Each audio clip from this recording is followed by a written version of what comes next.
What is going on? Welcome to Rouge Reviews, where we keep it for real. I am Root, aka the Culture Black Kid, and I am joined by my guest today. Please introduce yourself, what you do, all that good stuff. I'm Frank. I'm a multimedia reporter at Junkie Media.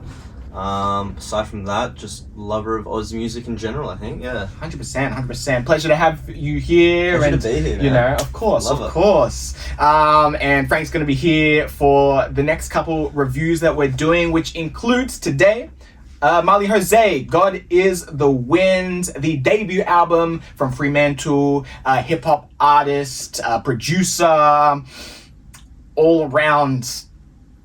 Oh goodness, there's so many things we could get into about Marley. Like aesthetic king, I guess, footballer, almost professional footballer. But yes, debut album. I thought BREEZECATCHER was the debut, but because I could have sworn seeing something around that time where someone said or he said debut album, but I guess I missed that. Because I interviewed him for that album, I think. Yeah. Or mixtape. I can't remember, honestly. Yeah. But I'm happy for this one to be the debut. I agree. I think it's more fitting, honestly. For sure. So, without any further ado, let's get into our initial thoughts when we first listened to the project. Initial thoughts, I mean, I've been a big Mally fan for quite a few years. I think like the Hours Before Sunset, Sunseeker, BREEZECATCHER. I feel it's so refreshing to have the BREEZECATCHER back in action. Yeah. 100%. Initial thoughts on the album, I think dope to see so many international artists as well as like local artists. Some that I hadn't even heard of before. Yasmina was a name that I hadn't been put on before. Oh, true. Incredible vocals on her interlude. Yeah. But yeah, I mean, I can't say I was too surprised by too much from Mally, but I mean that in only a good way, because I already expect so much from him. I think I put him on such a high pedestal in terms of his lyricism, in terms of his aesthetic and stuff like that. And I think he hit those marks all really well. For sure. No, I agree in regards to the, like this feels like a Marley project. Yeah. Like for sure. Like I don't think you're getting anything out of the ordinary, but still in saying that it's not like you're like, oh yeah, okay, this is formulaic, because I mean, the initial thought that I wrote was his crate digging skills, his production, or whoever, Oscar or whoever is touching the beats is ridiculous. Yeah. I am like in awe of the beat selection. But anyway, we're going to get more into that. So let's kick it off with pros, if you want to go with your first pro. My first pro. I would say my first pro, I think that Mally's always been a very pensive and poetic MC, and I think on this one he comes a lot more direct and a lot more confident in that. Yeah. Which I think sometimes he can dance around the point that he's trying to make with a lot of like, very extravagant language and that sort of thing. I think this one was a lot more concise, where he's still, I don't know, you're still seeing that growth, but he's just to the point in so many more ways. That's a big one for me. And just I think the themes of faith and sense of self, but also this is very much a journey of Mally and his, I don't know, a journey through like existentialism a little bit, I feel like he's very much kind of figuring his way through the world, his spot in that world, and coming to terms with that. And I feel there's the ups and downs of that. It's very elemental in a lot of its references. I've kind of like in my head plotted it out a bit of like fire, air, earth, that sort of vibe. Because I feel like that's kind of the tip that he's going on a little bit. For sure. That's probably my first one. What about you? Yeah, no, for sure. And you can definitely hear those themes circling throughout the album. And yeah, I definitely want to come back to that. I want to continue with the beats, which is, man, again, that beat selection. I think he might be top 3 beat selection in hip hop in the scene. Yeah, I could see a good case for that. Like, wow, like I went back and I listened to BREEZECATCHER. I listened to Sunseeker as well. I could hear the growth, but I think BREEZECATCHER is where it really started and was like, no, this is where the sonics that he is bringing is like, wow, okay, no, this is fresh. And even I didn't get a chance to go back and listen to the mixtapes El Nino, 10,000 Hours, Side A and B, in prep. But from what I remember from those mixtapes, I think there's one I'm missing, the last one that wasn't 10K, the one before that. Goodness, he puts out so many SoundCloud projects. Yeah. But like even on those mixtapes, I'm like, ooh, okay, some of the things you're messing with here is crazy. Like definitely something that allows him to stand out within that realm of not just hip hop, but like indie alternative hip hop or hip hop adjacent style music that is something to be in awe of. And and I think his production style, choice of beats, has grown a lot on this one as well. I think he's a lot more kind of, it feels a bit weird saying it, but like adventurous in a kind of in a safe way or sort of thing. Like he kind of takes on like that very sort of like modern kind of atmospheric trap sort of sound. But does it very much in his own way. And kills it. Like How to Walk on Water, I think might be one of my favorite tracks, or definitely the one that I was most surprised by how good it was. Because he has like moments of that on, what is it called, Highberry. I'm not as big on that one as How to Walk on Water. But yeah, production incredible. I loved like all the jazzy instrumental stuff that he always does. Like also keeping the circle that he has with his production people. Like OJC always kills it. Crazy seeing Jay Orient. Like that feels like had they not done something before? I think they did some stuff on the mixtape. Like I think El Nino, I think had a couple of J Orient beats in there. Because that just seems like such a flawless matchup. Oh, 1,000% between them two. 1,000%. Yeah. But yeah, no. So beat selection, kind of coming off the back of something you mentioned in the initial thoughts as well, which is the feature selection as well. I agree, it was great to see a handful of local artists, but a handful of international artists, being Pink Sifu, be it Wiki, be it the God Fahim, mixed in with the Yasmina, Jupiter, Remy. Oh, so great to have Remy pop out of whatever hole he's been hiding in and dodging us for music. Because oh man, if I don't love a Remy, I love Remy so much, and it's fitting. It's so fitting that Remy popping back out after all this time is on a Marley Jose track. 100%. Not just that, but the final track. I loved it. And that song, remind me what I wish I wrote that. I should have Music to Wake Up To. Music to Wake Up To, and the one with Wiki, which again was How to Walk on Water. I think those were my two favorite features. That How to Walk on Water sounds like they channeled like 2011 the Carter 4 Lil Wayne on that beat, and I'm just like, this is hectic, but I love it. So my one, like, and maybe this is kind of jumping forward to the cons a little bit, and this isn't even a con of like what they do, it's what they don't do or what they didn't do. But I think someone like Johnny Chops or like Isaac Pirelli on that kind of like style, because that's why I was so surprised to hear Mally on that kind of tip. So it'd just be crazy to see him kind of cross-pollinate with some of the Oz artists doing that. I think that would be crazy.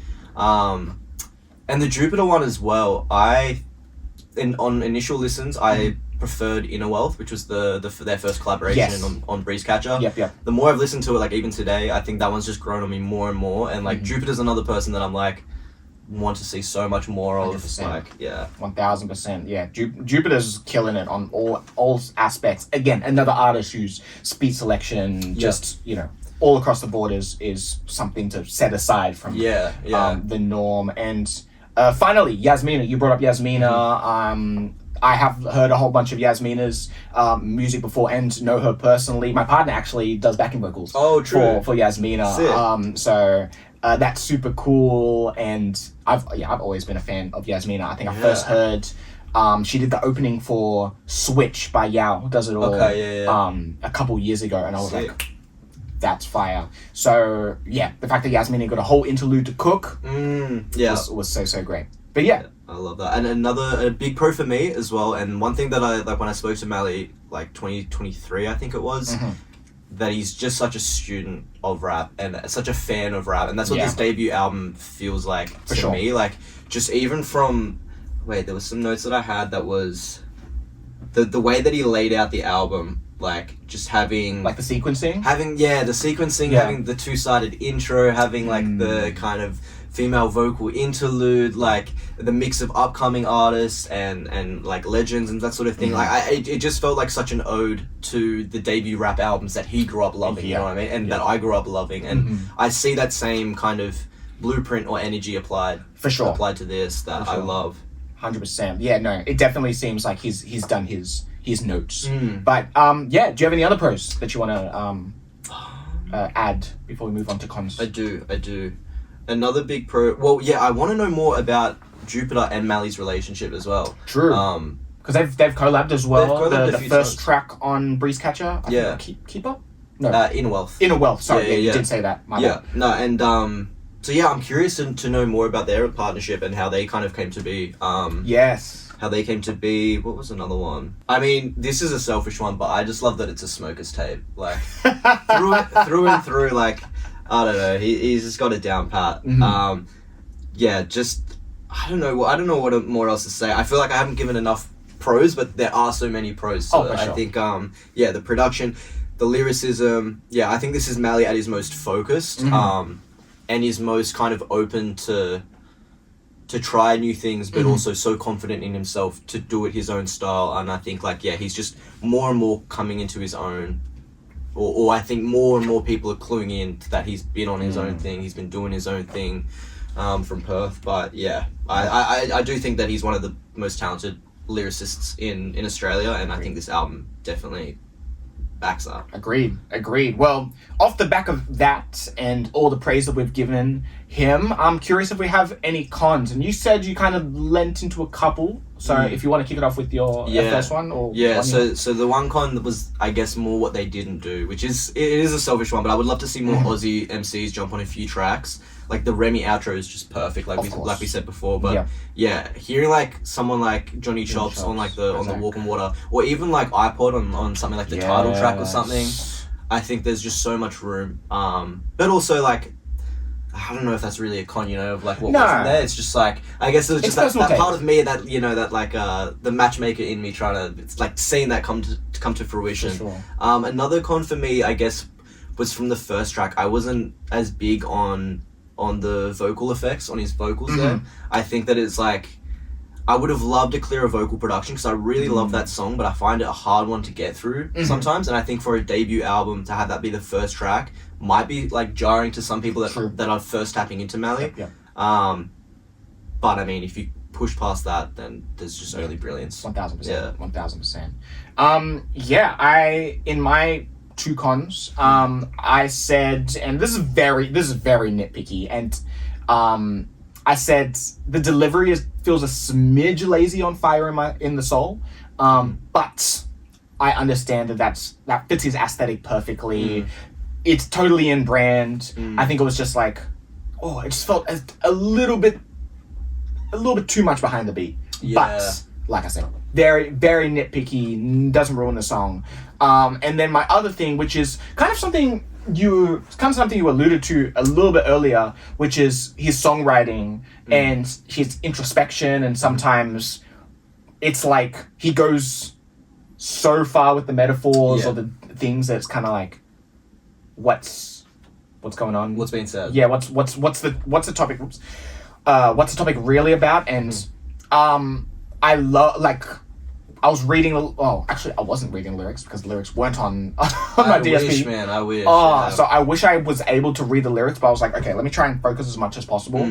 And there were a couple standouts here and there, and I definitely got the themes, but there are a couple moments throughout the album where I'm like, for me, I'm like, am I missing something? Am I like, is it too introspective for its own good? Where I'm like, I'm not grasping on what is some of the themes as smooth as I want to, but maybe that's just me as the listener. Maybe I need more listens. It's definitely not against Mali and his writing. It's just like, I think that's a big like part of Mali's writing as well. It is sometimes like quite kind of convoluted or jumps around a lot, which I think is kind of very like emblematic of like his own like thought process and the way that he's viewing the world. For sure. Which I think there's a stylistic choice in that as Definitely. well. But yeah, I'm definitely with you on sometimes it can push a bit too far, but I think this one he actually did really well in kind of honing that back in sometimes. Yeah. I really love the themes and the track. I can't remember what one it was on, where he's talking about like the tall poppy syndrome. Sorry. Yes, I know what you're talking about. I can't remember what that was on. Hopeful, maybe. Yeah, I think so. Yeah. But yeah, where he's talking about like the tall poppy syndrome, stuff like that. Like I love him being direct and on the point there and that sort of thing. Yeah. Right. Okay. Well, off the back of that, let's get into our overall rating. So, just to remind those out there, here is a rating system. It is, are we here for this? Does it depend on the day whether we're here for this or not? Or are we feeling iffy about it or anything in between? Frank? I'm wholeheartedly here for this. Nice. Yeah, I've been a big Mally fan for some years. I think this lived up to expectations. And this is everything that I think I wanted from a Mally debut album. So, totally here for this every day. Yeah, 100%. And for me, I think it is a here depends. Not because of the sonics, not because of the talent that Mally has. I think because some of the themes, like I said, in that in the con is so introspective.